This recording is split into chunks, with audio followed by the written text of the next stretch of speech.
A Constituição de 34 foi uma Constituição democrática, ela decorre do rompimento da ordem jurídica, ocasionada pela Revolução de 30, ao qual põe fim aí a Era dos Coronéis, chamado aí de Primeira República.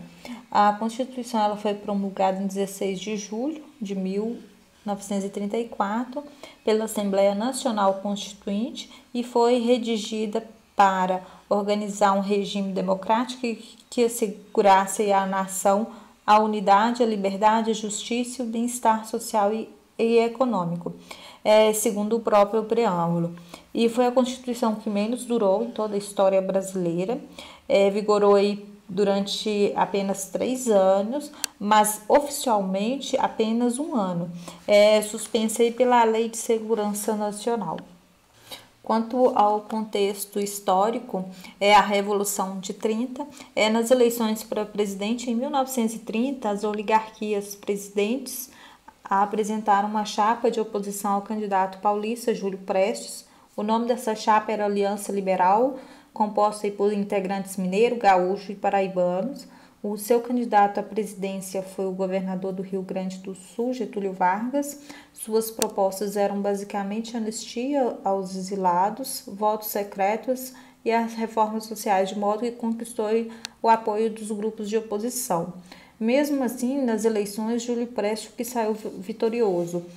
Com a derrota nas eleições, as oligarquias dissidentes e outros grupos passaram a cogitar uma revolta armada, que concretizou aí após os assassinatos de João Pessoa, político paraibano da Aliança Liberal.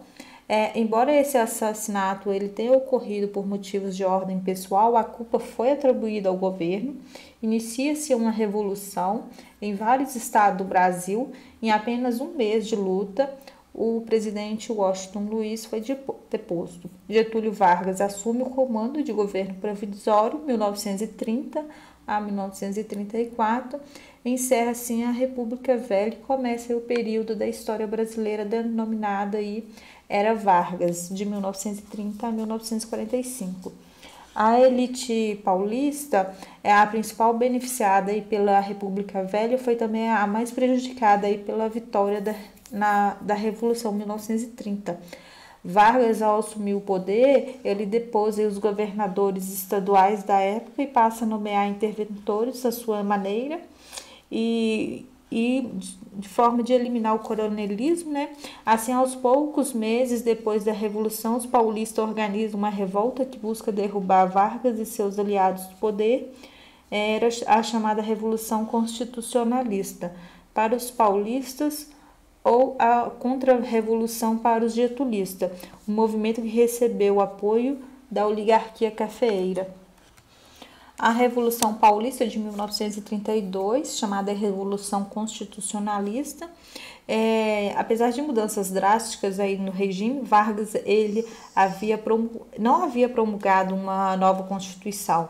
Então, diante dessa situação, os paulistas incluem uma nova Carta Magna entre as suas pautas, de forma a convencer os seus inimigos políticos sobre a intervenção de uma nova Constituição, intervenções democráticas. Entretanto, o que eles realmente queriam é que as oligarquias paulistas retornassem ao poder e que exigiram também que Vargas nomeasse um governador para São Paulo que fosse civil e paulista.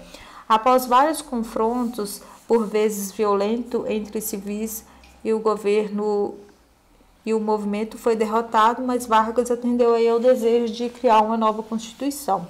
Ele também nomeou aí um interventor paulista para o Estado. A Assembleia Constituinte foi composta por diversas categorias sociais, o que fez a Constituição de 1934 a mais democrática que o Brasil já tivera em sua história até aquele momento. Quanto à elaboração, o governo provisório, que era Getúlio, né, em 1933, reuniu uma comissão de juristas, comissão do Itamaraty, que recebeu este nome porque se reunia aí no Palácio do Itamaraty, com o objetivo aí de elaborar um anteprojeto de Constituição, o qual previa um poder executivo federal forte centralizador ao gosto de Getúlio. Porém, a Constituição de 34 acabou sendo descentralizadora e estatizante, dando aí grande autonomia aos estados federados. Foram extintos os senadores estaduais que jamais voltaram a existir. A Carta de 34 ela é elaborada e discutida na Assembleia Nacional Constituinte, inaugurada em 15 de dezembro de 1933, que era formada de 214 parlamentares, mais de 40 representantes de sindicatos recomendados pelo próprio governo, a exemplo do que fazia na Itália de Mussolini e na Alemanha Hitler, e tantas reformas importantes. E quando detalhes puramente preciosos, né? E foram temas de debate, enfim, 15 de julho de 1934, o Brasil ganha uma nova Constituição e a Assembleia confirma Getúlio Vargas na presidência. Quanto à inspiração, na Europa, os regimes fascistas e autoritários estavam em ascensão. A influência da Constituição alemã, em 1920, chamada aí de República de Weimar, e que estabelecia aí uma república federalista com um executivo forte, muito grande também, e a Constituição da Espanha, de 1931, que na época era uma república igualmente federalista. Foi forte inspiração para os criadores da Carta Brasileira.